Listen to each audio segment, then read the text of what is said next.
This is the Simulation Football League, presented by 8 p.m. Music on Twitch. Charleston looks to bounce back from their Week 1 loss as they welcome their Atlantic Division rivals, the Jacksonville Kings. Good evening, folks. I'm Tyler Falk. Welcome to Chucktown and Fort Maluttery Memorial Stadium, the site of this early season clash. Both clubs started season 18 with games coming down to the final moments. Jacksonville came away with theirs in a victory over Portland, while the Predators fell to the Lycans. Joining me up here in the booth tonight is none other than owner of the Arizona Scorpions, Hall of Fame defensive back, and host of Say It With Your Chest, Mr. Eddie Gage. Eddie, take it away. SFL Nation, act like y'all ain't know. Y'all know who I be. Look to your neighbors and your friends to the left and right and say it along with me. Put up, though. We got a game here on Monday night football, you want to call it. Jacksonville taking on the Charleston Predators. Charleston doing some smack talk. I'm not sure if you guys caught that. Their fullback looking to make a difference today. We'll see how it turns out. Thank you, Eddie. You got a chance to meet up with both owners, both of the Jacksonville Kings and Charleston Predators. Tell me, what is the mindset for both clubs coming into tonight? Well, Charleston, I was speaking with Jacob Clear, the head coach over there. He said they were a bit too aggressive defensively last week, leaving their cornerbacks on some islands. They plan on slowing it down just a little bit and trying to keep Swearingen more involved. Meanwhile, in Jacksonville, talking to their head coach, he plans on just being more balanced offensively and keeping the trend going. He saw what all the naysayers said about their preseason predictions. He's looking to prove them the doubters wrong. And we are underway. The hometown Predators get the ball, start the game on the return, and Jay Taylor is off to the near side and nearly broke one for a big scamper, and he's finally brought down at the 35-yard line. Some fireworks to start off this contest. Fireworks indeed. For a moment there, I thought he was going to have the green light to get the end zone, but Jacksonville had other plans. Trevor Swain, the fifth-string wide receiver, was able to corral him, and on come the Predator offense, led by T.D. Drew in his 7th season in the league. He'll start off with a power eye behind him. Handoff up the middle, Swearingen, who shakes and bakes for a couple and is taken down at the 6-yard. After a gain of 6 yards, Bernard Gooden in on the stop, and we'll introduce you to the rest of the Predator offense. T.D. Drew, the quarterback, Keith Swearingen, the halfback, Terrell Sutherland, the aforementioned fullback with the smack talk earlier. Ken McCarroll, Buchanan Simons, and Jay Taylor are the wideouts. Dusty Rourke and Lyric Da Vinci are the tight ends, with Dusty Wilson leading his men in the trenches. Empty backfield, Drew over the middle, caught. Good for a first down to Lyric Da Vinci, and that'll move the sticks.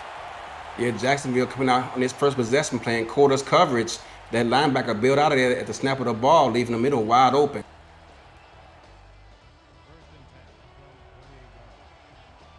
Third play of the drive, and a new set of downs here for the Predators. Drew takes a quick step, looking far side, hauled in for a gain of about 7, who then eventually does step out of bounds. That is going to be Ken McCarroll picking up 7 yards to the Jacksonville 45.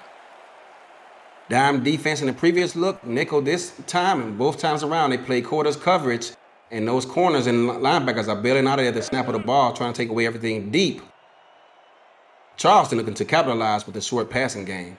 Start off with an excellent kickoff return from the opening whistle, and they're already in Jacksonville territory. Handoff, Swearingen near side is unable to escape the tackle. Holding on for dear life was Greg Gaines, who led the club last week in tackles with 9.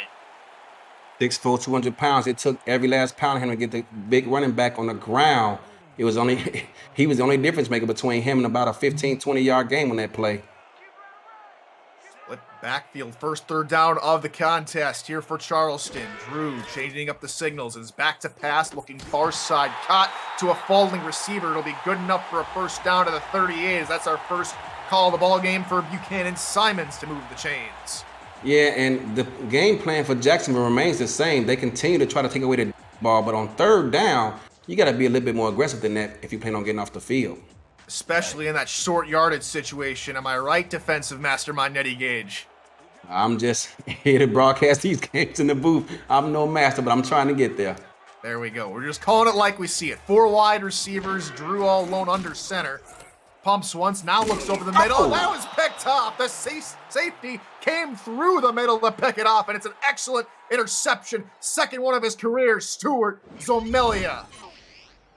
Hall of Fame defensive tackle of the Tampa Bay Buccaneers once said, if you give him time to throw, that's on you. If we got time to pump fake, that's on us. He pump faked, the defense able to read the play and make a play, gets this defense off the field. It's going to be a first down for Jacksonville. The rookie out of Annapolis is already proving his worth with his second interception in as many games for Jacksonville. Marcus Dunhill, 99 yards from 20,000. Looks to make it that way tonight as the handoff will go to Jared Willis for a loss of 1 on the play as we introduce you to the rest of the Jacksonville Kings offensive lineup. We mentioned Dunhill at quarterback and Willis at halfback. Zachary Patton, Grayson Willis, and Kingston Ellington, and Shea Carroll are the wideouts with Jack Wall and Talon Steele at the tight end spots. It's the Bleecker twins, Alden Olivia, in the line alongside Brian French. Offsides coming up. It's a free play for Jacksonville as Willis again goes nowhere, but give him 5 yards, make it 2nd and 6 coming up. Neutral zone infraction, number 92, defense, 5-yard penalty, repeat. And they're going to tag Chris Joseph with the infraction outside of the end, his first season with Charleston after leaving Houston in the offseason. Yeah, he's been his 5th season, but his first with Jacksonville. I just wonder what that heat, the humid of Texas over to Jacksonville, Florida. Charleston, Eddie. He's over in Charleston. Excuse me, in Charleston. Dunhill under pressure is taken down for a sack. It's a loss of 4 on the play, and the defense gets to Dunhill early, and that's going to be Chris Joseph, who immediately makes up for the infraction by taking Dunhill for a sack. Yeah, he looked over to the sideline and saw his defensive line coach not happy with undisciplined mistake he made earlier, trying to make up for it here. Just like that, a little side note, Chris Joseph, that's his 40th tackle of his young career. 4 wideouts here for Dunhill. 2 to the left, 2 to the right. Back to pass, looking over the middle at the logo, and that is caught. First down, yardage to the 47. They move the chains. Good pitch and catch to Kingston Ellington. And we seen Jacksonville come out with that very same play last week versus Portland, which they time and time again got that play. Big first down. Take a look at it again as Dunhill showing his ability to read the defense and find the hole in the zone and get it to his, junior wide receiver, if we're talking college, 3rd season in the league, 2nd with the ball club. Trips to the right for Dunhill as he sits all alone in the gun. Back to pass, looks near side, caught in traffic by Shea Carroll for a huge gain. And you can see the chess match going on between these two teams. Charleston comes out in a 4-sky look, trying to take away the slants, but unfortunately for them, the quarterback's looking the other way, and it's going to be a first down for Jacksonville. And surprisingly enough, if you're wondering if this is week 12 back in season 17, you might be mistaken. Me and you, Eddie, we're on that call for that game as Charleston won 45-10 to punch their ticket to the playoffs and officially knock Jacksonville out. Ugly game if you're a Jacksonville fan.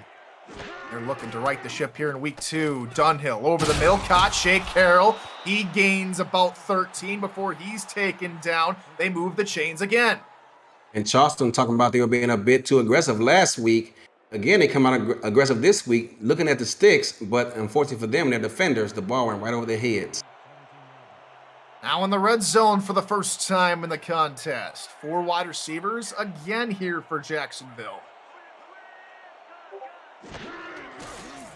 Dunhill over the middle into coverage, incomplete. The Predators were in the area, led by Josh Reese, who had interception last week.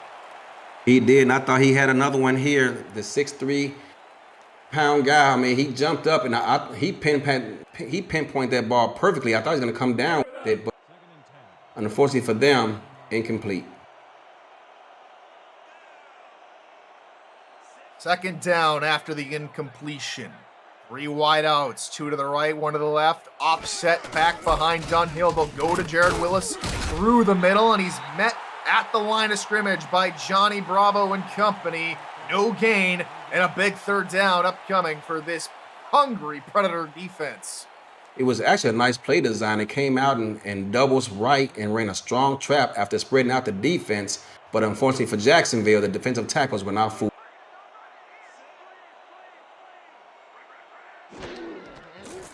Downhill throw on third down.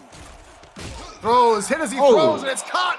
Touchdown, they call it as he reached across the plane. Grayson Willis with a big-time catch. Grayson Willis, he got to come up with that football because you can see his quarterback took a big hit right as he released the ball, but he returns the favor, taking a big hit of his own, but he's able to hold on to a football, and Jacksonville has a first quarter lead. An excellent play. We'll probably see that on a highlight reel coming down the line. As on comes Jordan Bradshaw to try and tack home the extra point.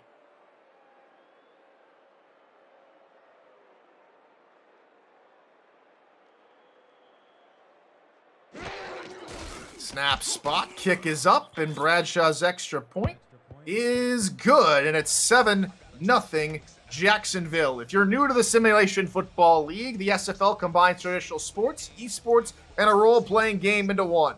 Team strategies are being executed in real time by our simulations as real-life players compete on the virtual gridiron.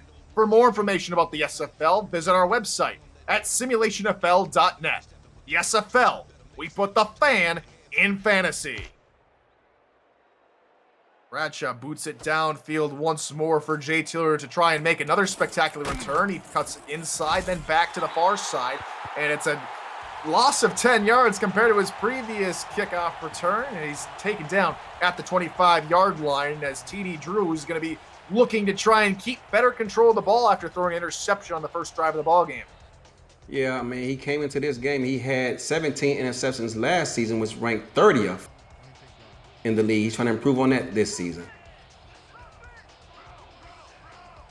Split backfield, Drew barking out signals. Throws it far side over the outstretched arm of the defender to Raven Sabolka, and he's able to haul it in for a gain of about 5.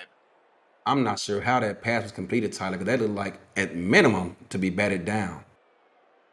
It's had just enough touch, and that's what we like to see.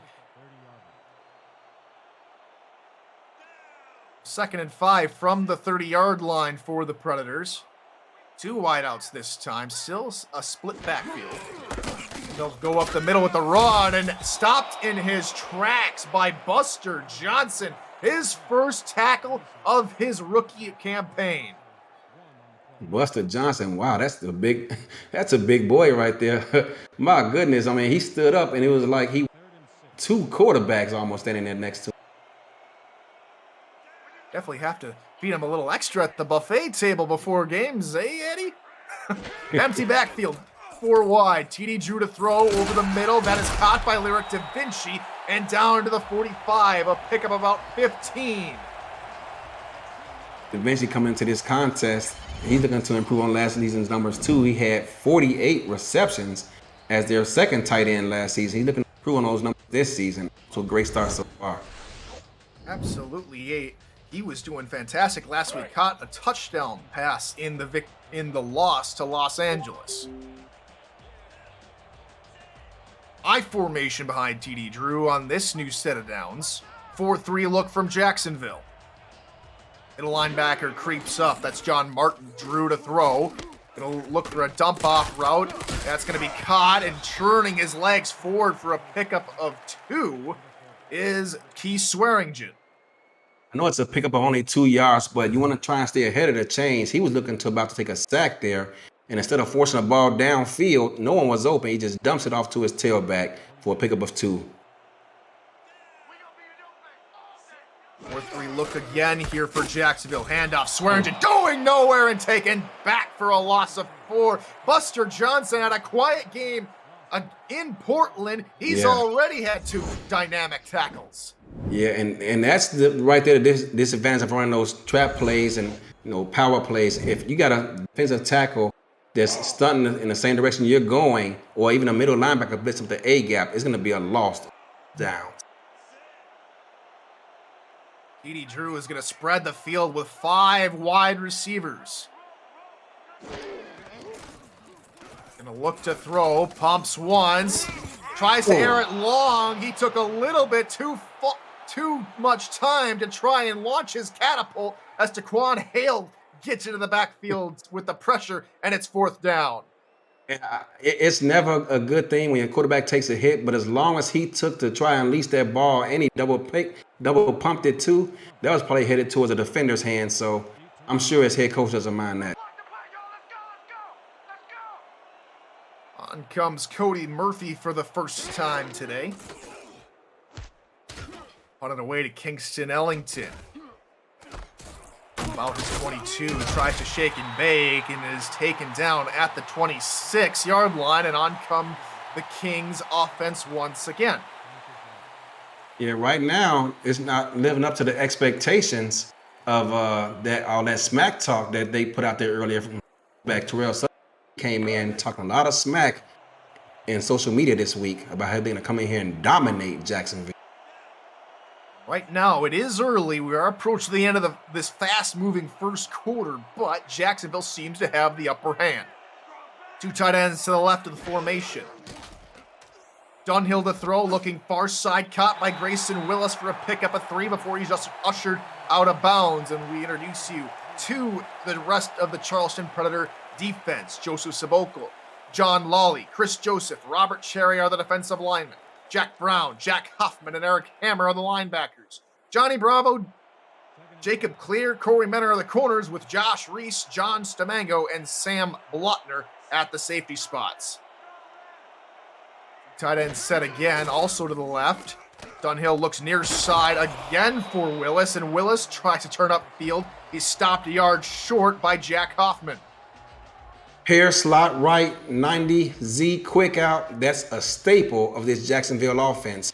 And if you're going to slow them down, you're going to have to find contain that. I guarantee you it's not the last time Charleston's going to see it.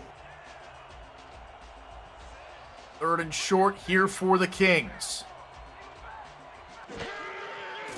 Dunhill looks for a quick throw over the middle. Caught, 1st down, yards to the 46. Alan Steele is able to come up with the reception, and he moves the chains for the 1st down. And none of his teammates are going to help him up off the ground either, Tyler. Just showing the second year player a little bit of, you made a catch. Time to get up and let's go back to work. And Jared Willis is stood up in the backfield. It's a loss of 2. Jack Hoffman just comes screaming through the center of the line. Yeah, another power play, and you can tell Charleston did their homework because they keep their defensive line stunting toward that side. Jacksonville have to look for different answers in the run game. Trips to the right of the formation with 3 wide receivers. Nickel look from Charleston. Dunhill over the middle into coverage, and that is picked up and going the other way. John Stamango with the interception. He takes it to the opposite side of 50, down to the 47. There are pros and cons to every offensive and defensive play. They lined up, as you said, in trips tight. All the receivers on one side, and the object of that is to flood the zone. But the bad news about that, it gives the defense one side of the field focus. Charleston did a great job of it right there, turn the ball over. They're set up with excellent field position, the best starting field position of the ball game for Charleston here on the 47-yard line. J.D. Drew looks to throw. It's a swing pass for Swearingen near side. Spins out of one tackle and is still struggling through tackles. Picks up the 1st down before being taken down from behind. That looked like a gain of about 2 yards. And next down, next man up. But he was fended off a tackle. And Charleston has a fresh set of downs. Just looking back at that play, he spins out of the attempted tackle by Greg Gaines before he's taken down by J.R. Lawless. That's an excellent open field running and something we saw toward the later end of last season, Eddie, and it's continued right here into season 18. Yeah, we actually commented on that last season when we saw him play. He was not the same tailback we've seen before. Drew looking far side, caught, struggling for the 1st down and does get it, still fighting for extra yards. Fantastic from Jay Taylor. And they're in the red zone as we end the first quarter of action. Jacksonville up by 7. It's 7-0 with Charleston moving down the field in a hurry. You're watching the SFL, presented by 8 p.m. Music live on Twitch.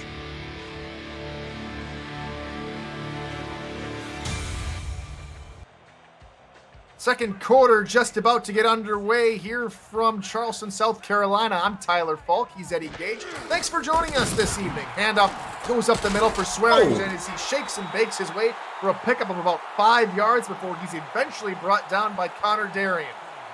I didn't see his ankles. He just broke, Ty. I didn't catch his number. Apologies. But it's probably good for him that I didn't, because he just made a man gain an additional couple of yards off that. That was very impressive. Face.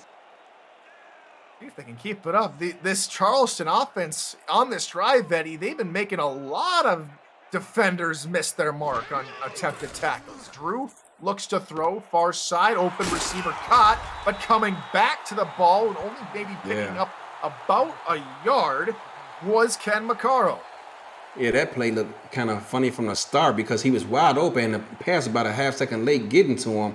And as a result, the play was kind of behind him. He had to reach behind him to grab it, and it kind of knocked him out of rhythm. I formation behind TD Drew from the 14-yard line. Looks to throw near side, looking for Buchanan Simons, incomplete as Garrett Hudson came in and nearly picked that one off.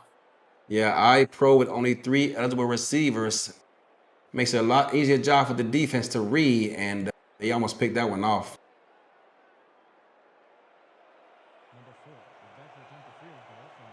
Fourth down, they're going to bring on the field goal unit as Brad Bretchett looks to make amends for last week when he was called upon once where he shanked that one a little bit wide. This one, about a 31-yarder from the left hash. Snap spot, kick is up. Bretchett's kick this week is good from officially 30 yards, and Charleston put a crooked number on the board. It's 7-3. It's always tough getting that first goal on the board, and you kind of relax after that. It took Charleston a little bit over a quarter to finally crack the scoreboard, but lucky for them, the defense only give up a touchdown of their own, so this is still anybody's ball game, Tyler. 7-3, your score line from Fort Lottery Memorial Stadium. Last drive for the Predators was a 6-play, 32-yard drive, which resulted in that 30-yard field goal. Our member in stats today is Jacob Clear. Thanks, Jacob, for helping us out today as the return from Kingston-Ellington is going to get up to the 23-yard line. And no further from Kingston-Ellington. Did have a kickoff return last week against Portland. He did. Can't get any further than 23. And that kickoff return, as we go back to it last week, Eddie, that was an absolutely fantastic return. It was, and I think it actually changed the momentum of that contest because Portland had just scored a big run from Ezekiel Love prior to that play happening.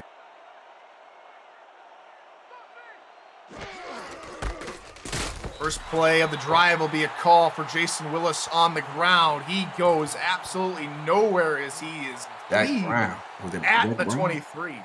No, excuse me, it was Eric Hammer. I'm sorry, who hit him. It looked like he launched himself into his body to make that tackle. Florida member of the Storm, or former member of the Storm, Florida Storm, there we go, comes away with a huge hit. And that was a surprising acquisition for Charleston in the offseason. Surprised me too. Willis on the call, looking to bounce it outside, can only pick up about 4 yards before he is corralled, and a third down upcoming here for the Kings. And you can see all 6'6", 280 pounds of Robert Terry chasing him. He was a tackle. Could not catch up to him, but I give him an A for effort.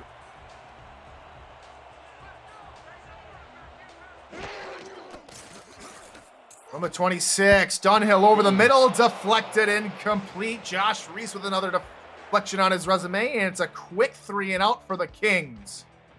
Yeah, not what you want after their defense was just on the field for quite some, limiting the opposition to a field goal attempt. But they're going to be right back on the field here again next play.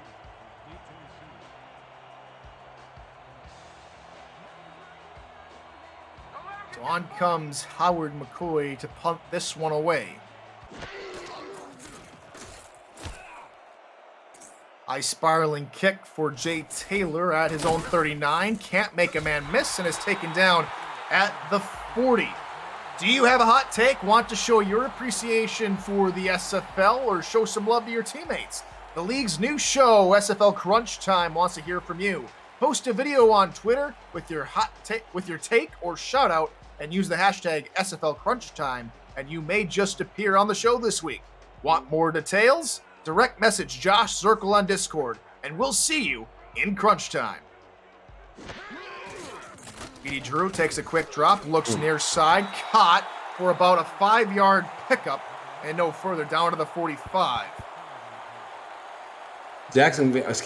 Charleston just continues to take what the defense gives them.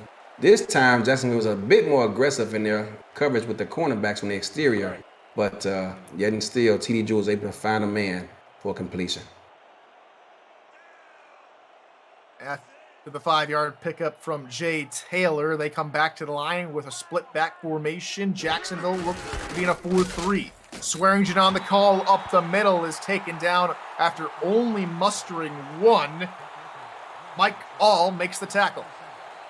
Yeah, I was very interested to see how All would do this season. This is his first season playing without his ex-teammate Hunter Norwood, and so far he's done a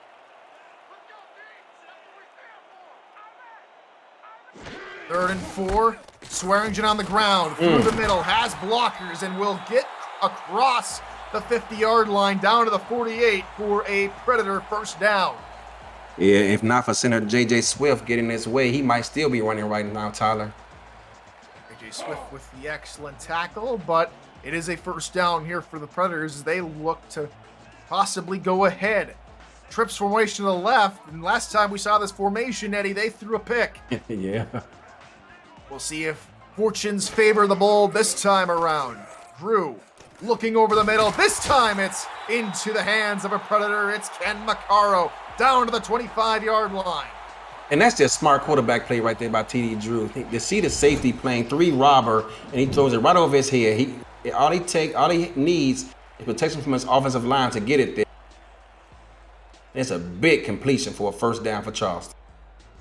Right before Zomelia and another member of the Kings was able to take him down. So perfect timing on the pass as we take a quick look at a comparative stats look from both clubs so far. Charleston leading the way in yards and average yards per play. And we'll see if they look to add to that total here. Pass near side. Caught Buchanan Simons. They'll rule him out of bounds. Incomplete. Yeah. That looks pretty close to call there, Eddie. Yeah, that was pretty close. I thought he got his left foot. Let's see if they challenge it. No movement yet from head coach Jacob Clear, and he's going to side with the officials on this one. He will not throw his challenge flag, and here they come back out on 2nd and 10. 9 men in the box here for Jacksonville, and they look to be showing blitz. Handoff, Swearingen, he can't fight through the pressure. It was a good call from the defense. He's taken down to the line of scrimmage. Forrest Dalton, who originally was a linebacker, making the switch to defensive tackle, comes up with the stop. And it was a good call by the defense, but in that situation, I'd like to see TD Drew audible to a pass play. Looks like they'll be going pass on this play. Eddie, 5 wide receivers from the 25. Drew looks to throw, pumps, wants pressure coming. He gets out of a tackle and still going, but he's eventually taken down from behind as Mike All was all over TD Drew. That's a great analogy because he got a pressure up front immediately, absorbed the hit, was able to shake him off, and be able to get that pass off, but Mike All was having none of it. Fantastic tackle to fight through the offensive line and eventually take down the wily TD Drew. On comes Brad Bretchett for his second field goal attempt in the ball game. Last one was a 30-yarder. This one looks to be about a 46-yarder from the left hash. Yep. Snap spot. Kick is up, and it is good from 46. Make him 2 for 2 on the day, and they are 1 point away from the Jacksonville Kings lead. It's 7-6. Kings with the advantage. Yeah, Charleston, as you said, last season put up 40-plus points on them. But so far, Jacksonville is holding their own and limiting Charleston to 2 field goal attempts. And Eddie, it looked to be in that Week 12 matchup last season that Jacksonville was trying to catch Charleston off guard with a couple of plays that hadn't really been seen a whole lot from them, and it ultimately ended up backfiring and into Charleston's favor. Now, here comes Kingston Ellington on the return, down to the 24-yard line of the Kings. Well, they've been rather quiet since their first drive of the ball game. Eddie, what needs to change here on this drive? Well, I mean, Charleston has been a bit more aggressive than Jackson, and they need to follow that same mindset. Take them, challenge them vertically by getting the ball downfield. Dunhill will hand off for Willis, and Willis has to fight his way to try and get back to the line of scrimmage and is going to be rewarded with only a loss of 1, but the Predators read that one perfectly. Takes him down for the loss of 1, led by Johnny Bravo. Yeah, that's going to be a loss on the play. 2nd and 11, way behind the chains here. They need to be smart deep in their own end with the football.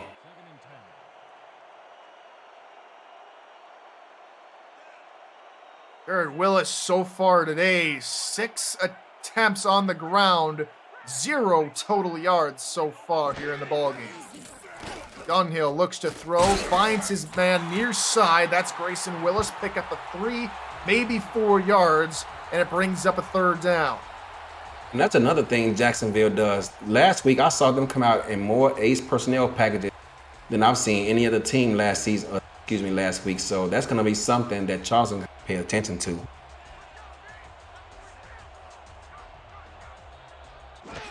Shotgun set for Jacksonville on 3rd down. Dunhill looks far side, caught for the 1st down to the 35-yard line. Shea Carroll, who's been pretty busy today, with another reception.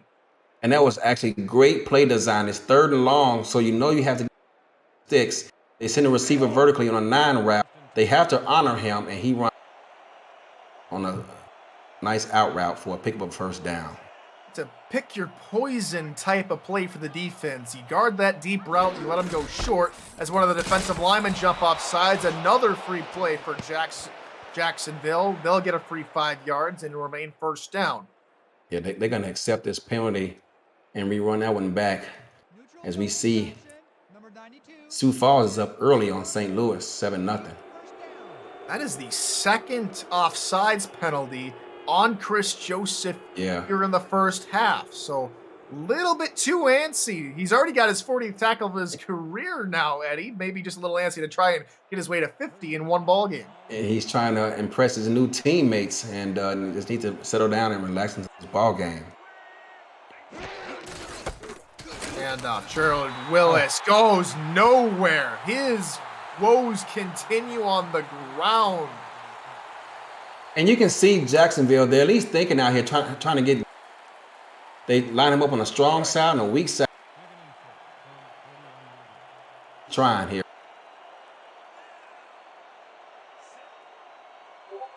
Offset single back set for the Kings on 2nd and 5.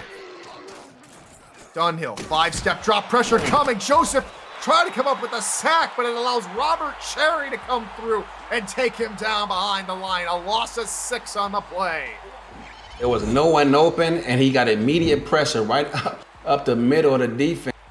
He has no choice but to eat that one. He's lucky to hold on to that football. Harassed. Defense for Charleston has really come to play here in season 18, just how they were back in season 17, looking to stop Jacksonville and get their offense back on the field.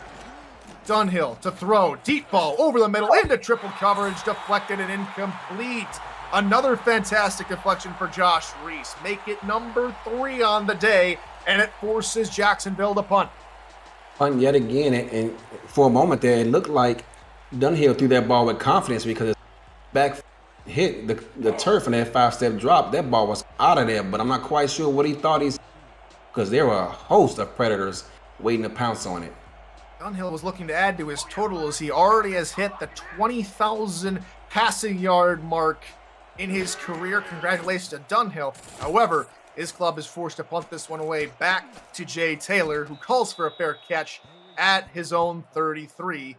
And they have 3 minutes, 10 seconds. Last couple of drives have resulted in a couple of field goals for Charleston, and you only need another field goal to take the lead. Yeah, this first half is flying by, Tyler. Not a whole lot of offense. It's been two great defenses on display, Eddie. Yeah. I don't mind. I mean, you're a defensive minded. I'm an offensive guy. I like to see, maybe a little bit of scoring, but I can't fault good defensive play. Pass outside, Ken Maccaro picks up 7. He's eventually taken down by Connor Darian. As we get an update from John Lawley, who went into the blue medical tent, he might return. And did you see the closing speed right there on Connor Darian? He got there in a hurry. He ran about 15, 20 yards to get over there to make that tackle. He's prowling out there in the backfield to use a fantastic king pun, but we'll see what happens now. Linebacker shift to the near side, and then they spread back out, showing blitz. They're trying to get to Swearingen, who, again, his workhorse mentality, again showing its muscle here as he's a yard shy from moving the sticks. Both teams struggling to get the run game going.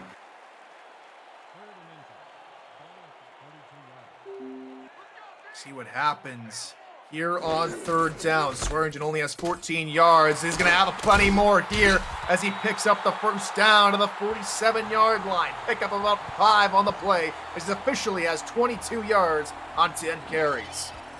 Yeah, I mean, you got to give Charleston credit. They are sticking with it. I mean, like you said, he got 10 carries already. Hasn't had much production, but they continue. That'll bring us to the 2-minute warning here from Fort Mallory Memorial Stadium. We'll be right back. It's the Kings 7, Predators 6. You're watching the SFL live on Twitch.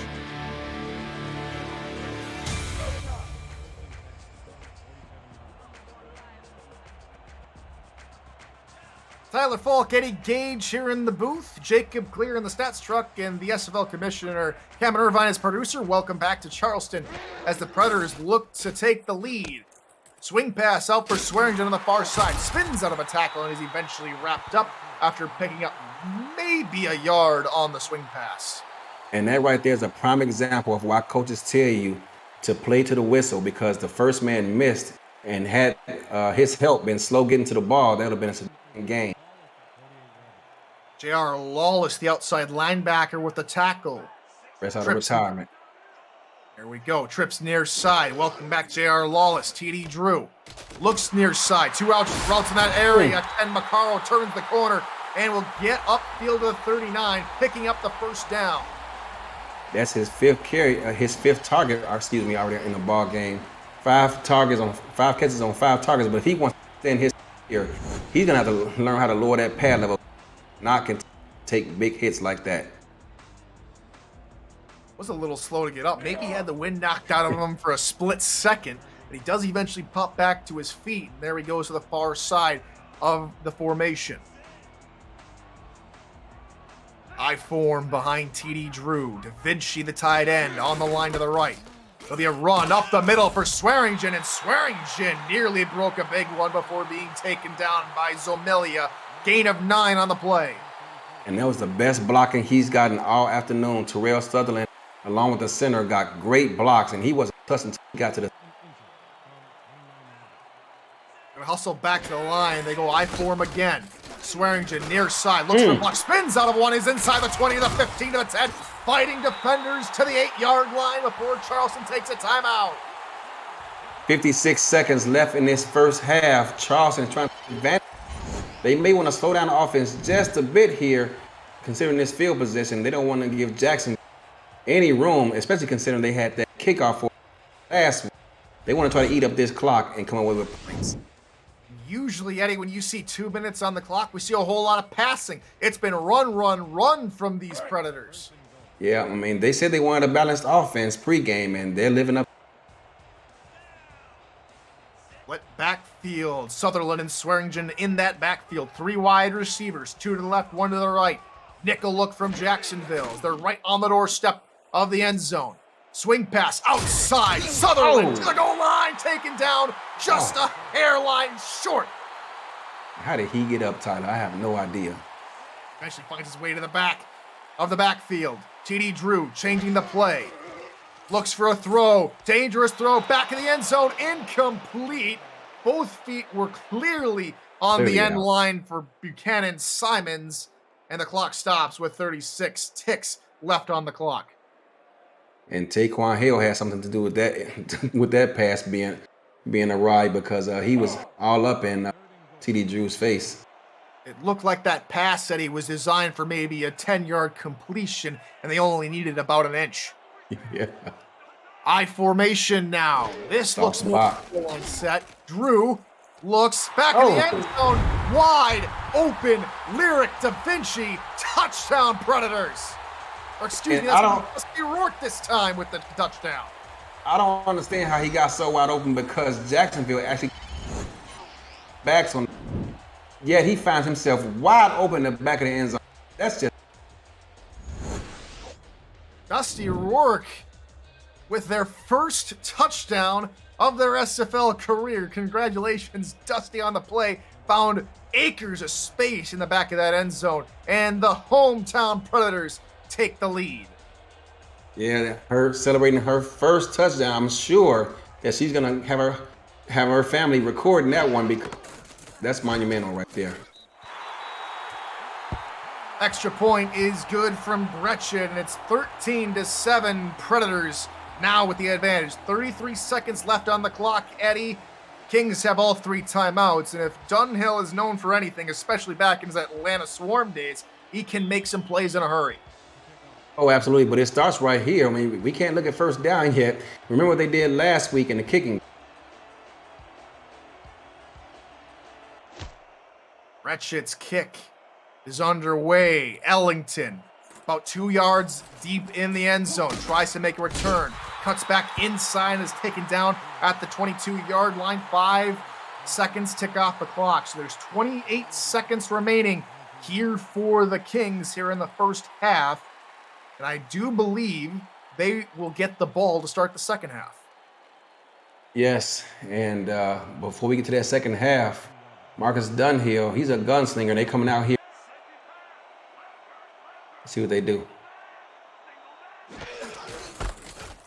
They go handoff. Willis, far side, was blocked. Stutter steps, and if he wouldn't have stutter step, he could have been gone. Instead, they move the chains. First down, Kings.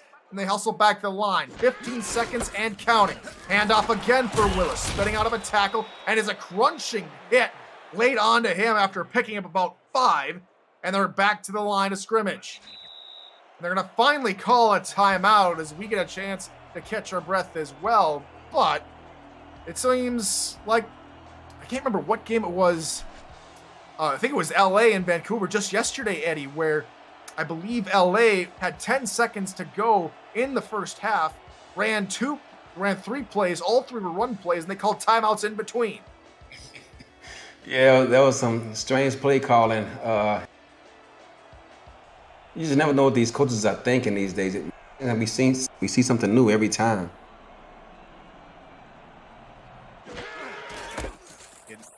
Third run, Willis, far side.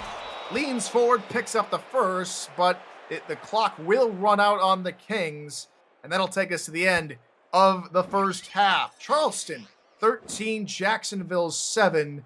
And Charleston, Eddie, this is a tight ball game. We kind of expected this because of the pedigree of these two defenses, and we have gotten just that today. I mean, divisional opponents. I mean, Jacksonville admitted last season they tinkered around with some plays. It did not work out for them, so they went back to what they're comfortable. You can see, and so we got ourselves a close ball game here at half. Take a look at the stats once again, provided by Jacob Clear and company. Stuart Zomelia with the nice pick over the middle on the opening drive of the ball game. Really got this defense on the right process to get the ball moving down the field for the offense, which led to a opening touchdown with a nice catch over the middle. Yeah, and barring the lone mistake that these two quarterbacks made, each of them giving up an interception, they've been pretty efficient. That's pretty impressive, especially considered for Marcus Dunhill. He only completed 59% of his passes last week. So to come into here at the half, over 70% passing, his quarterback coach has to be pleased with what he's seeing so far. Absolutely. We take a look at a couple of stats. We've been talking about it throughout the entire ball game, but these two defenses, Eddie, have really been stifling on the run. Not a whole lot of yards from either back so far until maybe the end of the first half. Swearingen just about 50 yards, and Willis just under 25. Yeah, and those yards that he gained from, speaking of Jacksonville with Jared Willis, the defense practically gave him that because they were just playing for the halftime. So they were playing the pass. So yeah, both teams' defenses have been stymied the run, and it looks like whoever's going to win this game, whichever or gets more production out of the passing game. Welcome back to Fort Mallory Memorial Stadium. I'm Tyler Falk. He's Eddie Gage. Jacob Clear in the stats truck with Commissioner Cameron Irvine as our production manager, as the Predators will kick it away here to begin the second half. And Eddie, before they do, what are some things you want to see here in the second half from both clubs? I know you really can't make too many halftime adjustments, but what are some adjustments you're looking to see from both clubs? Like you said, with the run game struggling, you're going to have to here, but you're going to have to find a way to get that run. As they start out here on defense, they were one better team. You give them only one area to focus on, it could be a long day for your offense. So they have to find some more creative ways to try and get Jared Willis going. They did it in the first half, but have to need to get some stretch plays going or something to get him going. Dunhill will be under center to begin the second half. Bunt set to his left. Dunhill looked to throw into traffic almost immediately, and Jack Brown was in the right place at the right time. Didn't really have to move to swat that one away. No, he didn't, and I'm not quite sure what Marcus was looking at, but that's like the second time we've seen him make a pass right into traffic.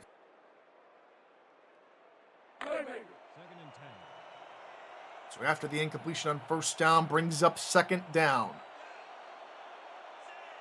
Two wideouts, two tight ends in the package. 4-3 look for Charleston as the corners back off a little bit. Pass over the middle, caught near the marker, taken down a yard shy. Jack Wall with the reception. Cover 2 defense by Charleston on that play. You want to attack cover 2, you either head to the corners or you head to the middle of the field. They go to the middle of the field and find Jack Wall for a big gain. That brings up 3rd and 1 here for the Kings. Strong safety creeps up near side. That's John Stamango. Handoff. Willis through the middle. Will pick up the first down easy. The line led by the Bleecker twins and French created a nice hole for him to scamper through. They did, led by the left guard who ran that strong trap yet again. This time they were to pick up 2 yards and pick up a first.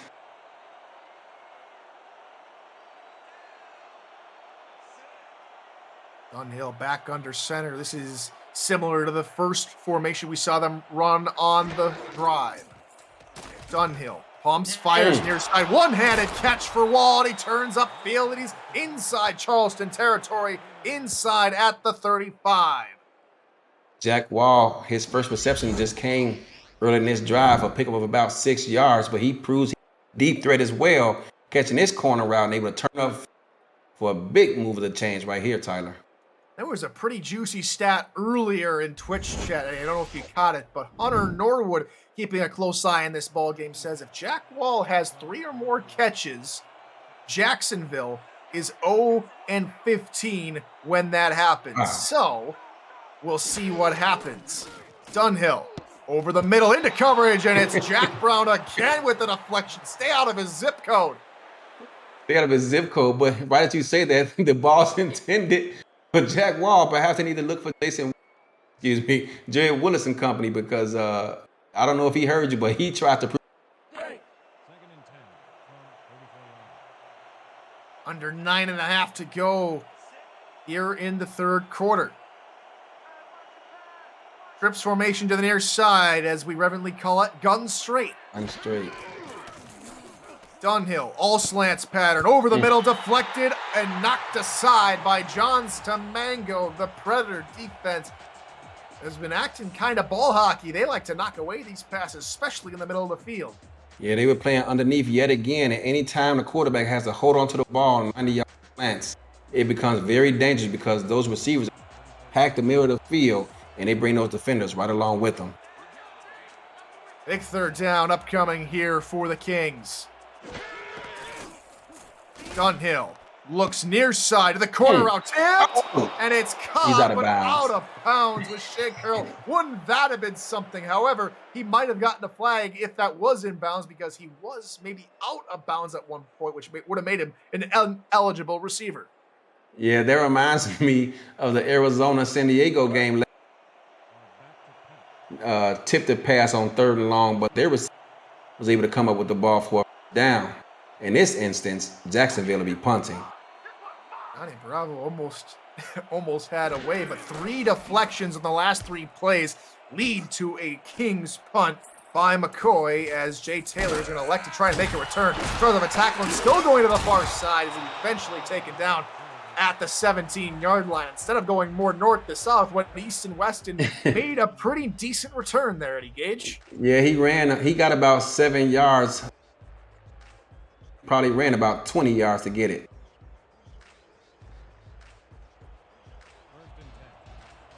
So the Predators start this drive from their own 17-yard line.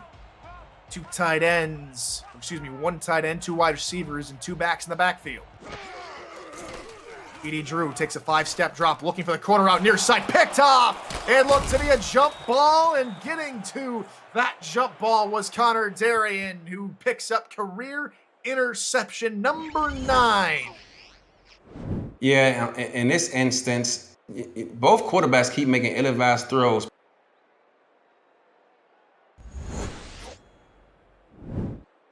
Turn, that's a couple yards, and so Jacksonville, who had a couple of nice starting field positions, this one by far will be the best, starting at the Predator 31-yard line. Offset single back behind Marcus Dunhill and 2 wide receivers. 4-3 look here from the Predators. Pass far side. That is caught by Willis. He's not going to go anywhere further. They will give him maybe 2 yards as Eric Cameron was able to get to the outside from his outside linebacker spot and bring him down. There was no one open, and I'm glad he decided to check it down because, it would have been another ill-advised throw. But Marcus, he's a season 14 champion, so you expect him to get it right sooner or later. Willis through the middle again, and he's taken down, only picking up about a yard, and it brings up 3rd down for the Kings. And we've been talking ad nauseum, Eddie, about both defenses against the run, and Willis on 12 attempts is not having a solid day on the ground at least.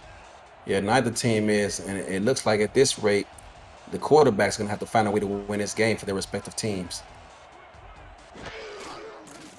Dunhill looks to throw on 3rd down. He's able to get off near side into double coverage, and somehow climbing the ladder is Kingston Ellington for the 1st and goal. I don't know how Kingston came away with that ball because you seen it flutter out of Dunhill's hands. It wasn't a build out. Just gets over both defenders. Johns Tamango back there couldn't come up with it, and I believe that was Johnny Bravo also in coverage. Excellent catch from Ellington, and it sets him up here inside the 10-yard line. Willis has to spin out of a tackle, and Jack Brown comes in behind and sets him down to the ground. Jack Brown just laid the lumber on Jared Willis. And you hate to abandon the running game because the defensive line of these teams are just going to start putting their ears back and hitting straight for the quarterback. But wow, if you continue to get this kind of negative production, you have to make some changes. Massive shout out to Jay Rab in the chat. Thanks for joining us. Hope and glad to hear you're enjoying the product. Pass over the middle of the snap, turning into the end zone is Kingston Ellington. Touchdown Jacksonville, and they're an extra point from retaking the lead. Kingston did a great job of settling down into the zone, finding a soft spot, gets the pass, turns around. He doesn't accept the catch. He got more work to do, turns around, gets up, and Jacksonville about to reclaim this lead. Jordan Bradshaw on to tack on the extra point.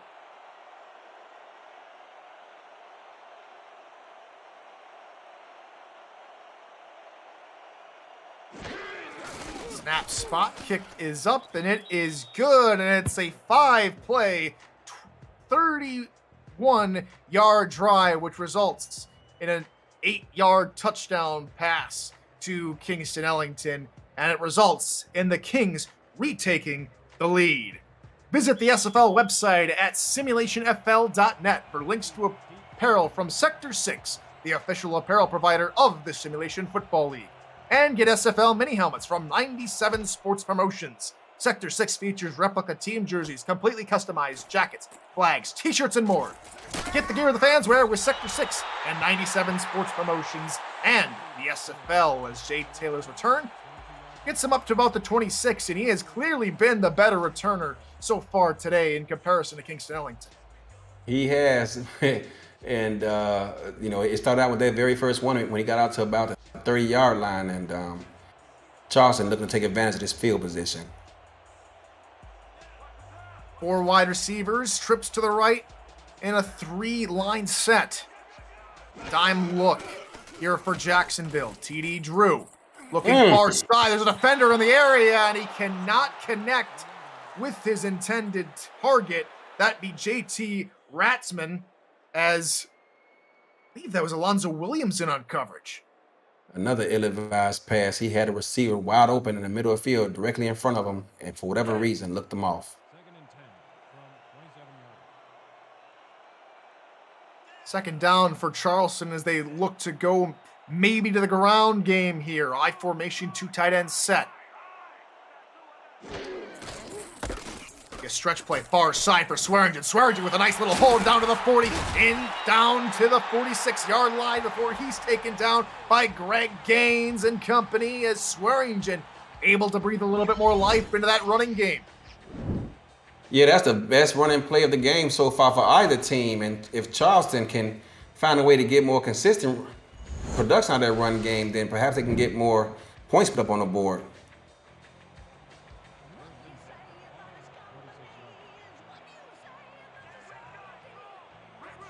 I formation. Lyric Da Vinci flexed off to the left. There's a swing pass for Swearingen, and no Tice on the play as the defense read that one really well. Garrett Hudson launched himself into the backfield to take down Swearingen. One of the advantages of keeping your corners lined up so close to the line of scrimmage is not only for those short out routes, but also those swing routes to the tailback as well. And you can tell Jacksonville did their homework in that regard. Power eye behind TD Drew. Linebacker shows blitz to the near side. They run with Swearingen to the far side. He's hitting the backfield and finds his way forward down to the 45-yard line before he's eventually taken down by Mike All and Taquan Hale, and it brings up 3rd and 10.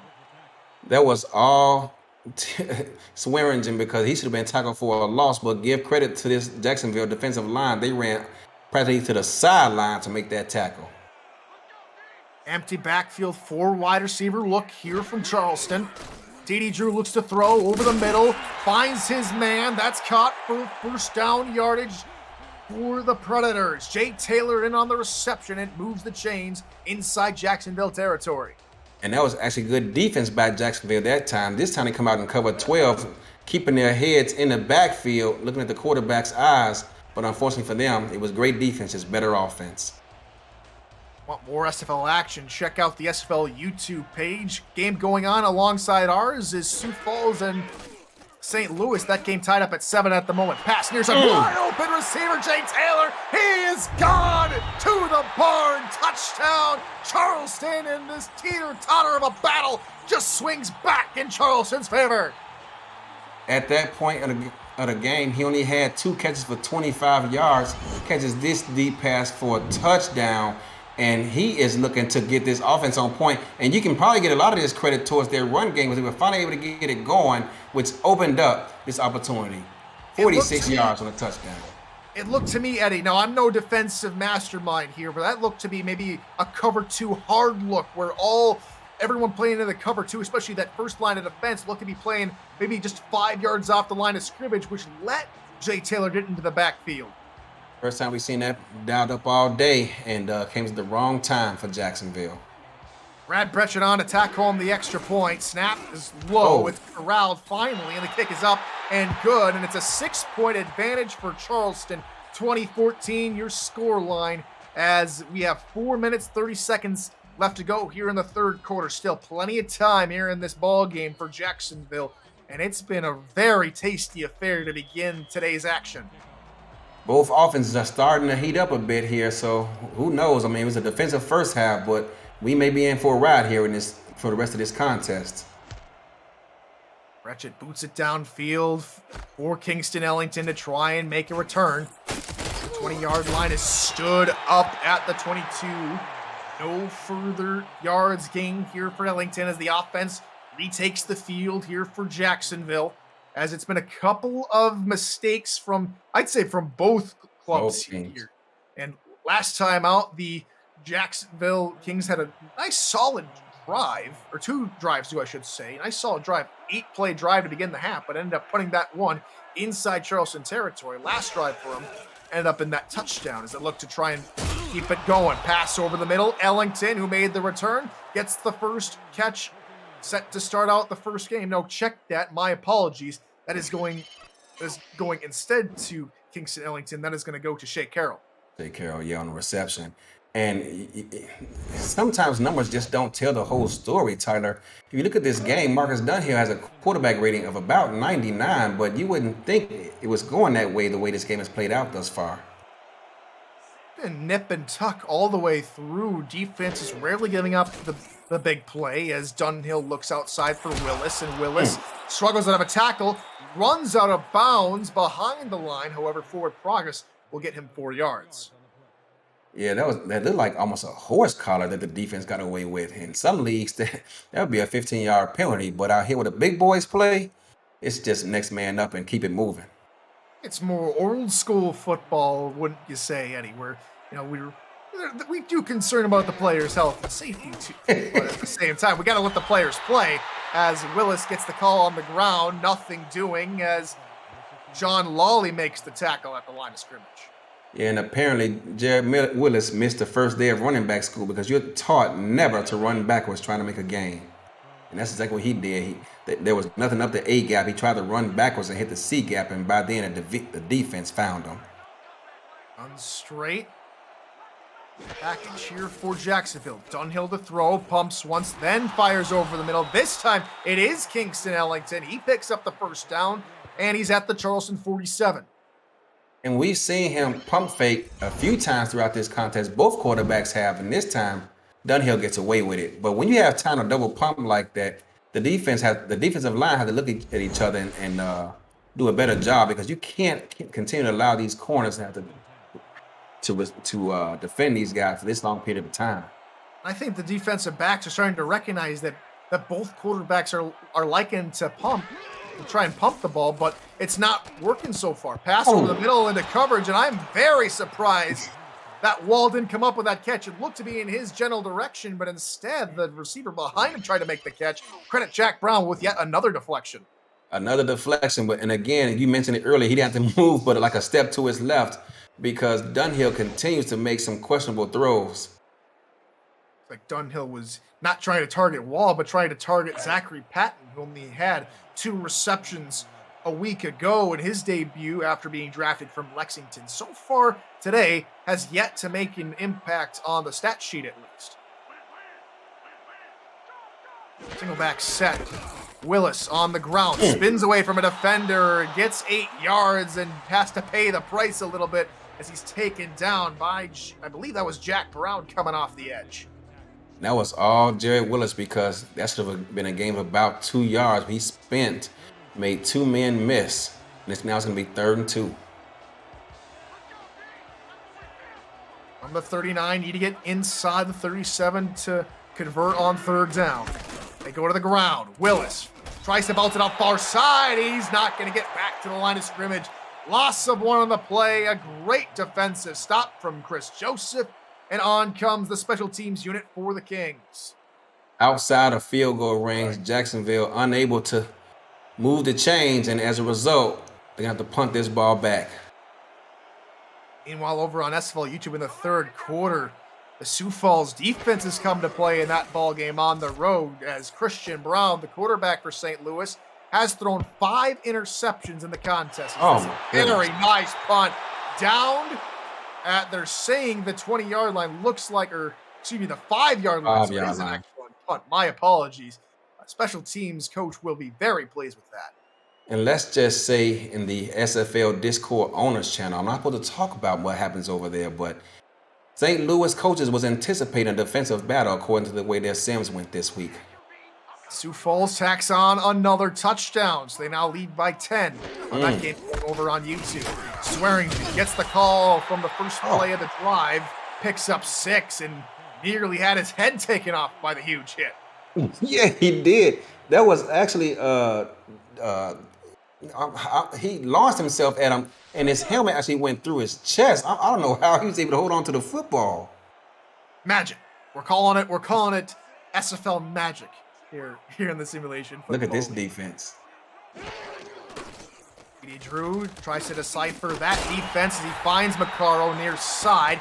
Pickup of a couple before he's taken down by not Jacob Clear. That's Charleston over there. My apologies. Connor Daring with the tackle, making it 3rd down. Single safety high. If he has time in the pocket, he has a receiver going down. I didn't catch his number on a 9 route wide open. Our eye behind TD Drew. They'll look to throw. It's a swing pass for Swearingen. Has to fight. Spins out of 1. Spins out of 2. Potential tacklers and picks up the 1st down. Outstanding open field running from Keith Swearingen. And we're being told by the guys in the truck that A.J. Levy returned the second half kickoff for Sioux Falls that led to their touchdown. And then Shane Kaufman just returned the ensuing kickoff for a TD. He's absolutely popping off in the Gateway City. TD Drew, deep ball over the middle, nearly picked off for a 2nd time by Stuart Zomelia. Both of these defenses continue to get gifted opportunities to come away with interceptions and somehow are unable to hold on to them. I mean, it's a good thing to get a deflection, but if you want to make the Pro Bowl, you got to find a way to come up with those. What you mean, All-Star game, Eddie? I don't think we can talk about that specific game. Yeah. Thank you for enlightening me. 2 backs in the The backfield. All-Star game. There we go. Pass over the middle. That's caught. And the 4th quarter, it's Buchanan Simons with a huge pickup. And get your 4s and 86s up in chat. You're watching the SFL, presented by 8 p.m. Music live here on Twitch. And we want to remind you that 8 p.m. Music is unrivaled music to bring your stories to life, inspiring every production with the world's most robust and constantly refreshing music collection, state-of-the-art technology, and world-class customer service. 8 p.m. Music is the official soundtrack of the Simulation Football League. To explore their library and to find the perfect tracks for your projects, visit 8pmmusic.com. First play of the 4th quarter is going to be a run for Swearingen. He's going to pick up about 4 yards down to the 45-yard line before Zomelia and company take him down. Looks like both teams are starting to get a little bit of production for their run game. Perhaps these defensive linemen are starting to get a bit tired. Long, drawn-out battle will do that to your stamina. We'll see if they can find a second win to get to TD Drew. Drew looks for Swearingen on the swing pass, spins back into the inside, and he couldn't wait for his lineman to get to him before Zomelia did.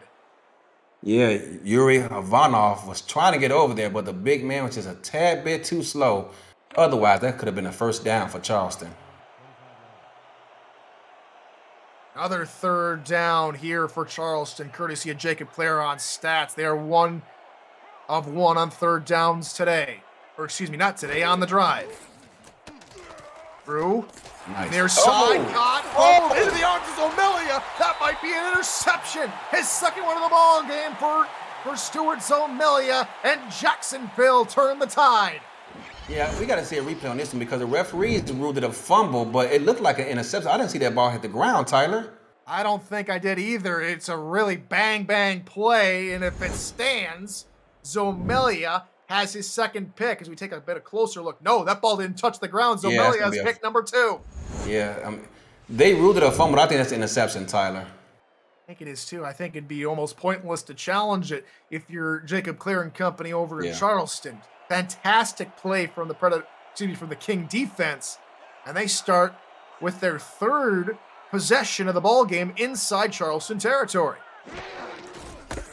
Willis gets the call near side, has plenty of blockers. Instead of following his blocker to the outside, tries to make something to the inside, and Stamango brings him down. 10 tackles on the day for Stamango. We talked about that strong power play being ineffective here early, but as this game progresses, the defensive line is starting to get a bit fatigued, and now we're seeing some progress out of those plays. Going back to the Zomeli interception, plenty of love for Stewart and Chad, as they're already claiming to be that he's leading the early Defensive Rookie of the Year race. Corner on far side, and Charleston takes it right back. Excellent pick, and going the other way. Jacob Clear has the way to the far side. Jared Willis, he's the only man that has to make the tackle. My goodness, Jacob Clear nearly took that to the house, but the hustle from Jared Willis denies him. Yeah, and Jared Willis probably ran about 30 yards side on the sideline to make that tackle, because you can see it coming. You could almost read it that he just needed a little bit more touch on that ball. He did not get it, and as a result, look at that hustle by Jared Willis. He got to be commanding on the sideline for that play, for that effort. Not to mention that, but he had to get around R62, who was almost like the 12th man on the offense in that play. Unfortunately for them, referees are considered part of the field. Absolutely. 4 interceptions on the day for both quarterbacks, 2 for each. And Drew looks to throw. Pressure coming. He's taken down for a huge loss of 7. That's Forrest Dalton with another sack to his young tally. He now has a sack in both week 1 and now in week 2. Even that train roller, I mean, you want consistency. You don't necessarily want 2 in a game and then go absent for 2 games. If you can just stay consistent, that's all your coaches can ask for. 5 wide receivers on second and long. Drew to throw. Pressure coming again. Sacked again! The Kings come home again. Taquan Hale from his defensive end spot. And it's a loss of 7 again. It's 3rd and 24. Taquan Hale just looked at his sideline and said, Hunter who? We don't need Hunter Norwood. We got myself and Mike all over here holding it down. 4 wide receivers, 3rd and a country mile for TD Drew. Steps in the pocket, decides to scamper, and he'll pick up a huge gain of 11, 13 yards shy, but I think that was a pretty smart decision from TD Drew. It was, and as he was running, his coach was yelling, slide, slide. He does not want his quarterback getting hurt in this contest. We still got football left. We're trying to secure a win here. We need you to slide, young man. The backup quarterback is not as talented as you are, young man. On comes the punting unit for Charleston. So both clubs, Eddie, both come away with interceptions on the last 2 drives, and both are unable to capitalize. Yeah, you want to try to capitalize on turnovers, but both of these defenses are playing pretty good. Look at this punt. Charleston bounds. The hands team can't corral it in time, and it does find its way to the end zone for a touchback. Coverage of the Simulation Football League on Next Level Sports continues next Saturday, January 29th at 6 p.m. Eastern. An old rivalry was renewed when Vancouver heads to Jacksonville for what promises to be another epic shootout between the 2 playoff regulars. Then, either Baltimore will face Fort Worth or DC will take on Lone Star. Bonus coverage early includes Lone Star, London, and Mexico. Visit NLSE.com to find the Next Level Sports in your area. And you can see Jacksonville believes in their strong travels. They continue to dial up that play. Just under 40 yards on the ground here for Willis. Now make it a little over with a 3-yard gain. Still trying to find the 50-yard mark on the ground is Willis. Dunhill, alone in the gun, looks to throw. Far side into coverage, and he's lost. Shea Carroll with the unbelievable grab, and they've been having to make these tough catches because of the coverage. Shea Carroll catches the ball at his highest point, despite being bumped by the defender, is able to keep his focus and jump up, meet the ball, and get a big first down for this Jacksonville offense. Marcus Dunhill has went over 20,000 yards for his career in the middle of this ball game, Tyler. He's had a fantastic career and just continues to add to that tally. In the gun alone again. He's going to look over the middle. That is caught for first down yardage and about 4 more. Gain of about 14 here for the Kings as Grayson Willis is able to haul in that reception. Jacksonville had to come from behind to win last week on the road in Portland. Looking to do it again here on the road in Charleston. Come out in the same exact formation that they've gone to in the last 3 plays. Dunhill to throw. Near side, that is caught and somehow gets his foot down. An excellent catch from Grayson Willis. Yeah, apparently my eyes are getting bad because I was wondering if he got his feet down, but apparently he did. They're marking it a first down. They're asking the chain movers to move those chains, and you can see right there in the replay, he got his right foot down. That's going to be a first down. Oh, and they're going to challenge that. Jacob clears and like that call, and so we're going to take an extra look at the catch with R62. Yeah, I was wondering if he got his feet down because when he got tackled, he was ushered out of bounds. Let's get a look at it here. Pass comes in. Oh, his toe out. does touch the sideline. That would have been spectacular. It would if have it been. stands, let's see. The play stands. The pass was complete. Yeah. Oh. Stands. Jacksonville get the call. And the miraculous catch from Grayson Willis stands. Jacob clears on the sidelines, reminding R62 that, hey, buddy, we're in Charleston. What are you doing? That's a terrible call, Tyler. Jacksonville are getting all the calls today. 2 offsides calls and a another third from offside. Chris Joseph. He's now had 3. Oh. But Willis doesn't care. He's going to spin into the end zone. Touchdown, Jacksonville. Penalty will be declined. And the Kings are an extra point away from taking the lead here in the 4th. Oh, my goodness. Yeah, they're going to decline this penalty. And you know what? It may not seem like a big deal. When you jump off sides like that, it messes up the entire flow of the defensive line because everyone has a gap responsibility. He ruined it by jumping offside his 3rd time of the day. And Jared Willis made a couple men miss and makes Charleston pay with that touchdown run. So after the controversial call, Willis scampers home. On comes Jordan Bradshaw to try and tack home the leading extra point. And I hate to harp on it, Tyler, but that was a terrible reversal. Excuse me, a terrible no call. High snap is corralled, kick is up, and Jacksonville will have a 21-20 lead on the road. You mentioned how they had to come from behind to beat Portland. Now they're doing the same exact thing to Charleston. However, they will give the ball back with plenty of time for the Predators to make something happen. 50 left in this 4th quarter in this ball game, and Charleston's offense has picked up as of late.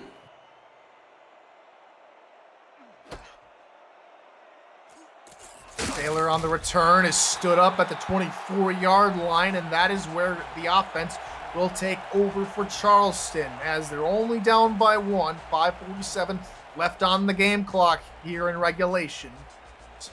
Where do the Predators go from here? It seems like the passing game for Charleston has kind of stagnated a little bit. It has, and TD Drew has looked towards Swearingen. He might have to do it again here. And look at this screen. Has to double struggle behind his offensive lineman to pick up 7 yards. It's good determination from Swearingen. Yeah, I've never heard the term double struggle, but it was a struggle indeed because he had his own men in the way trying to make some things happen here.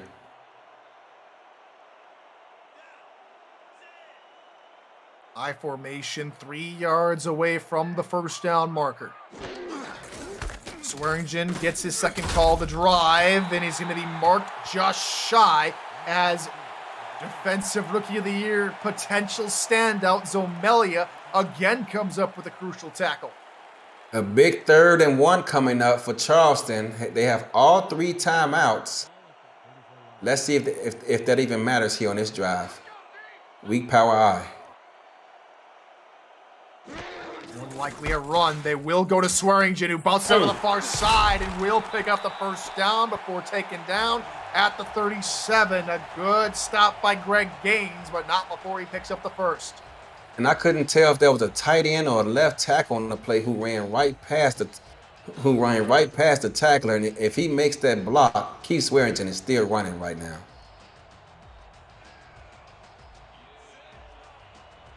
Now from the 37-yard line, split backfield behind TD Drew.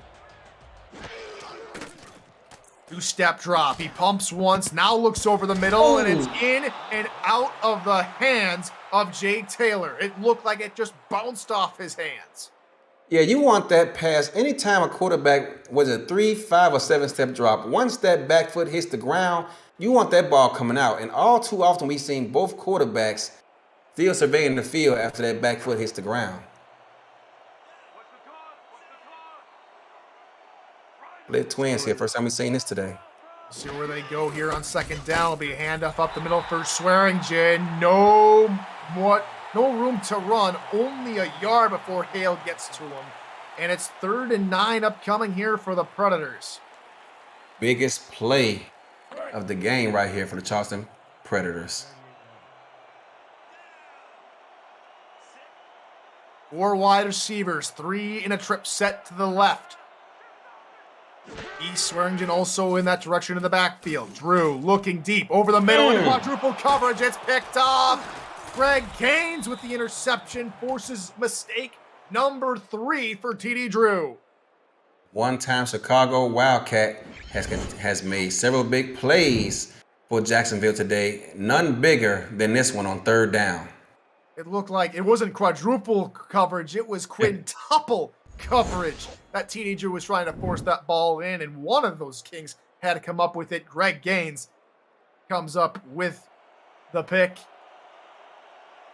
As now they start from midfield. The 4th drive for Jacksonville, which has started on the 50 or inside Charleston territory. Inside run for Willis. Willis picks up 7 before he's shoulder to the turf at the 43. You said it. He took a shot on his left shoulder, and I was wondering if he's going to be able to get up from that one, but he bounces up. Start taking a couple of nasty hits, but has been able to bounce up. He's going to be in the backfield again. Offset Marcus Dunhill to the left in the direction of the 2 tight ends. Pair slot right. We know what's coming. Show blitz and to the far side. You run up the middle for Willis, and they're going to say he didn't get a whole lot, if any, amount of yards on that play. The St. Louis Sioux Falls game is now knotted up at 17 here in the 3rd quarter. Big 3rd down for Jacksonville right here. 17 apiece in that ball game as Christian Brown ties up the ball game. Offsides again. Replay, and Willis is going to get the first no matter what he does. And it's not going to be Chris Joseph with the offsides call. It's going to be the other defensive end, John Lawley, who gets tagged for the infraction. Yeah, and that time, once again, you opening up running lanes, jumping off sides like that because you're struggling trying to get back, onside, and as a result of it, Jacksonville gets another first down. So they'll move the chains, and Jacksonville has 3 more downs to possibly drain as much clock as they possibly can. As Sioux Falls tacks home a field goal, they are now up 20-17 in that ball game. 4-3 look here from the Predators. Linebackers show blitz. Willis on the call, tries to bounce it outside and is taken down. The linebackers read that one really well, and Jack Hoffman gets behind the line for the loss of 2. 6'3", 250. He sprinted off the line of scrimmage and beat the right tackle to the spot to make the tackle. Might see Jacksonville run this one all the way down to the 2-minute warning. I think so. They have the lead. They will not call a play. 2-minute warning here in Charleston. Predators down by 1, looking for a stop. You're watching the SFL, presented by APM Music on Twitch.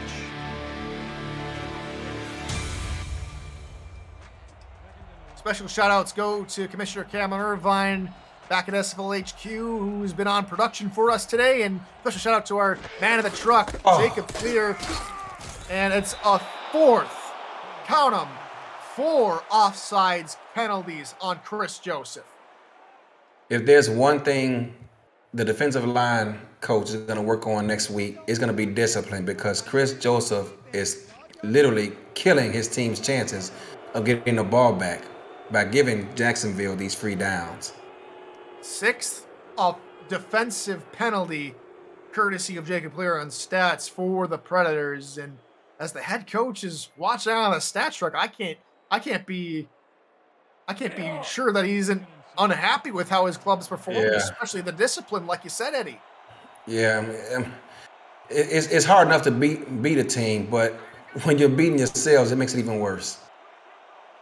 Possibly inside Jordan Bradshaw's range as Willis gets the call, stood up in the backfield by Eric Hammer, and they surely have knocked him outside field goal range now.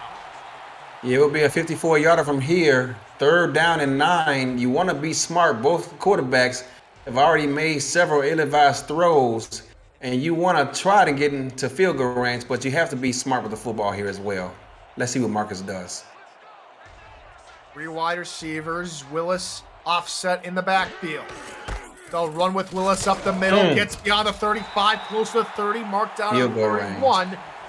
But Charleston do call a timeout, and they force Jacksonville's field goal unit onto the field. And somehow, despite all the offsides penalties on this drive, they've used all their timeouts, and Jacksonville's going to go for a field goal attempt here. If they're successful, it's going to be a 4-point lead. Charleston is going to need a touchdown should they make this field goal, and they're going to have about 1 minute and 45 to do it.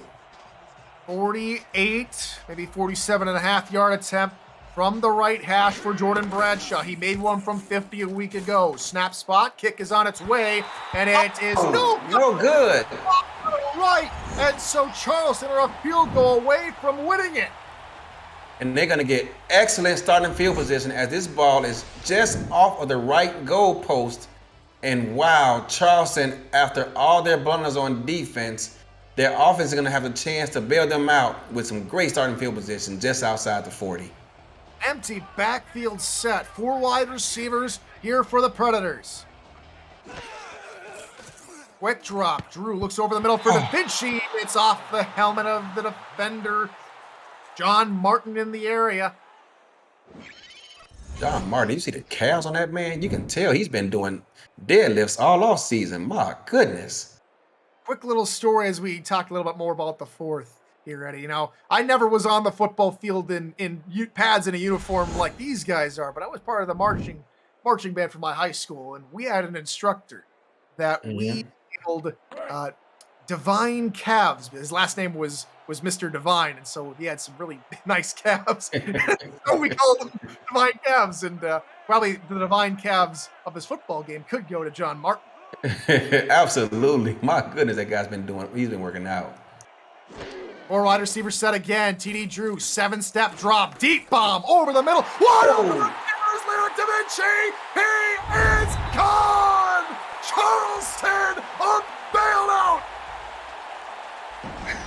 I'm at a loss for words as to how you let the tight end get over the middle like that. I mean, I saw the corners, defending the flats, but where the safety was, I have no idea. We didn't get a good angle on that play, but you got to have discipline back there. I mean, it's all or nothing right there late in the 4th, and to give up a touchdown like that is inexcusable. But the good news is for Jacksonville is they now are going to have about 1.5 minutes left, and they have all 3 timeouts to try and make something happen. Eddie? 69 yards.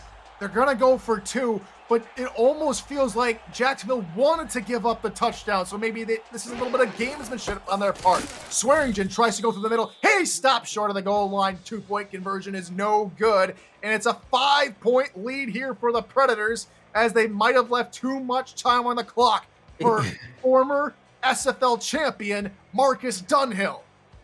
Former SFL champion, former MVP Marcus Dunhill. Everything must start with a kickoff here in football. Bretchett gets it downfield.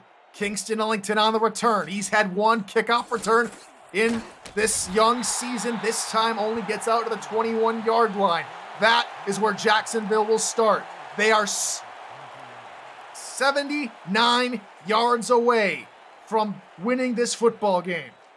Head coach Jacob Clear is in a stats truck performing double duty, and that was the fastest stat he got to us all game, was that 69-yard touchdown by his tight end, Derek DaVinci. Bunch set near side. Jacksonville have all 3 timeouts. Dunhill to throw. Corner route. Into the near side. Oh my goodness, Grayson Willis. That's his second or third catch that he's had to make in double coverage. Grayson Willis.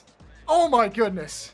Somebody clip that. That is SFL Center top 10, SFL Crunch, whatever you want to call it, top 10, as he mosses 2 defenders and reaches that ball to his highest point.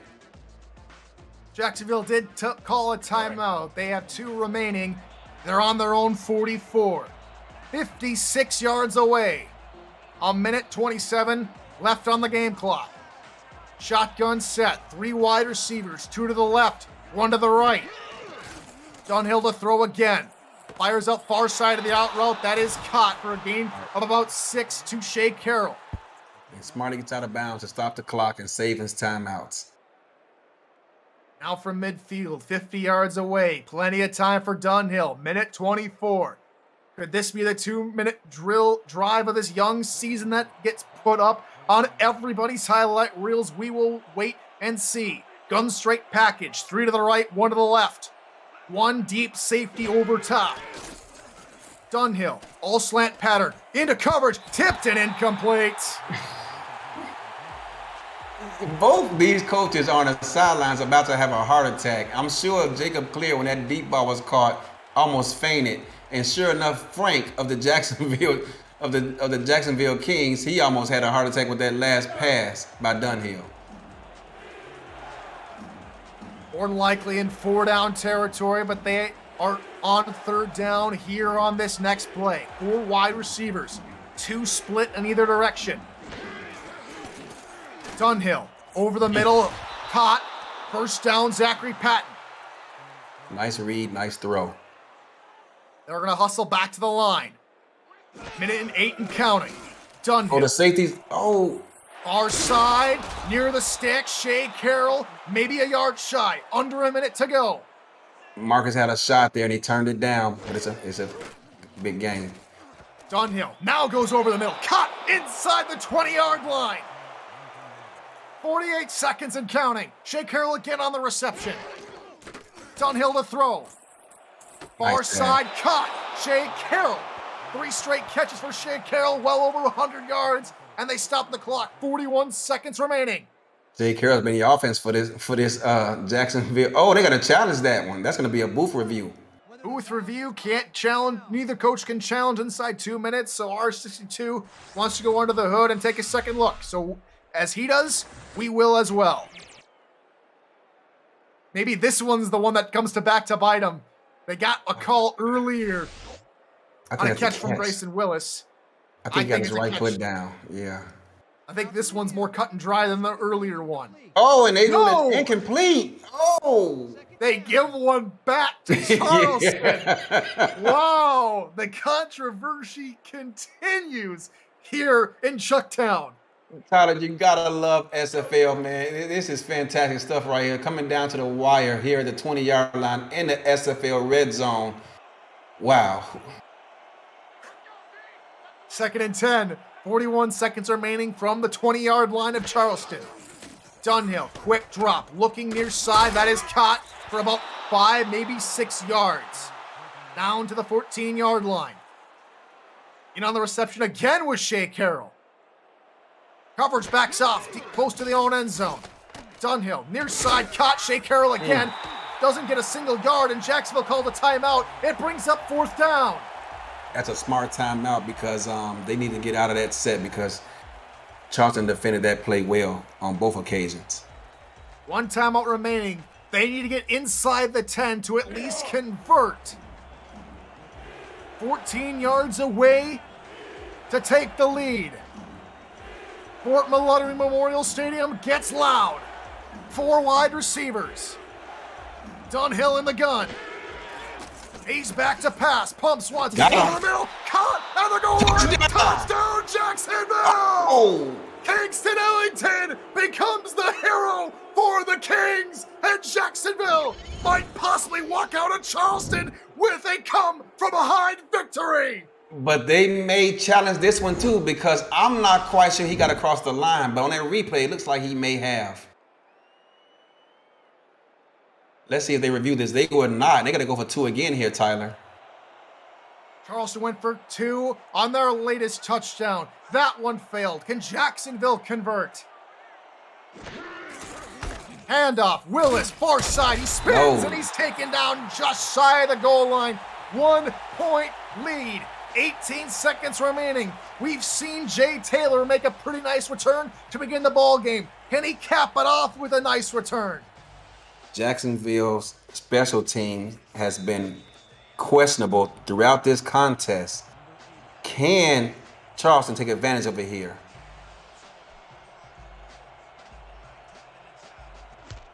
Kick is on its way. Jay Taylor, couple yards outside the end zone. To the far side, makes a man miss and is taken down at the 27. 14 seconds. No timeouts. No timeout. Charleston need a miracle. They need to attack the edges, get out of bounds to stop the clock. And if you're going to attack deep, it better be a 9 route in which you can take advantage of it, catch the ball, and get out of bounds. Bump coverage on the outside from the corners. TD Drew under center, 4 wide receivers. TD Drew, quick drop over the middle. He's taken down. The clock continues to run. 8 seconds and counting. TD Drew hurries back up to the line. 5 seconds and counting. 3. And he spikes the ball with 2 remaining. They're going to have to chuck it into the air to have any hope of coming away with a victory. Wow. I mean, these are those moments that Max Paul, owner of Florida, calls lemon booty moments, in which you're just sitting there and just on the edge of your seat. We'll see what Charleston dials up here. They're going to go in the gun. 4 receivers. 4 receivers, 3 to the right, 1 to the left. Final play of the ball game. TD Drew over the middle into coverage. Picked off! Greg Gaines caps it off, and he is going to be taken down at 41, and that's it. The Kings steal a win against their rivals Charleston in a spectacular game. They stole a win last week in Portland with less than 30 seconds remaining. They do it again in this contest with less than 30 seconds remaining, and you can start calling them the Heartbreak Kids right now, because they have stole 2 games on the road to go 2-0 to start this season. And though Marcus Dunley didn't have his best game, he did just enough to get a win today. Here's a stat for you, Eddie Gage. The Jacksonville Kings, now with this win, have won 43 times on the road. They are the best team in the league when it comes to playing on the road and coming away with the victory. And they have proven everybody here in season 18 that the Kings, after taking maybe a season off last season, are back. In stellar performance from top to bottom. Stuart Zomelia, 2 interceptions. Marcus Dunhill has come alive here in season 18. He's played out of his socks. 4 touchdowns on the day. And this Kings team look to be right back where they were in seasons past. Frank, the owner of the Jacksonville Kings, told everyone when his team saw your podcast with everyone predicting them to fall short of expectations, perhaps winning 3 games, 4 at most by most of us, including myself. They come out of the ball gate, out of the chutes, 2-0, both wins on the road, impressive fashion. And these Kings, Frank has been to the championship game on a couple of occasions. I believe he's 0-2. He's looking to get back there again this season. He lost some talent, but the coaching remains, and he's out here to prove something, ladies and gentlemen, that these Kings are here to stay. Eddie, all I can do for both teams that played today here in Fort Mallory Memorial Stadium is stand and applaud. They put on a show here this Monday evening, and I still have a game yet to call. I have to go down and call your game, Atlanta and Arizona, in about what is it, 20 minutes. This is not going to give me too much to prepare. Can any game live up to this here in week 2? It's only week 2, Eddie Gage. Only week 2 SFL action. You gotta love it. There is no place I'd rather be on game day than in front of my television. And as this game concludes, the game ball goes to Marcus Dunhill, 30 of 40 for 339 yards and 3 TDs. Good job, Marcus. Fantastic ball game, and that is where we leave you here on Monday night. More games coming up, including Atlanta, Arizona, right back here on Twitch. We'll see you in a few minutes. Until then, the Predators fall just short again, 21-20. Kings with the victory. For Jacob Clear, for Eddie Gage, and for SFL Commissioner Cameron Irvine, I've been Tyler Falk. Have a fantastic evening. We'll see you in a few minutes. Until then, good morning, good afternoon, and good night, ladies and gentlemen. Arizona, yo! Thanks for coming, everybody. Good night and drive home safely.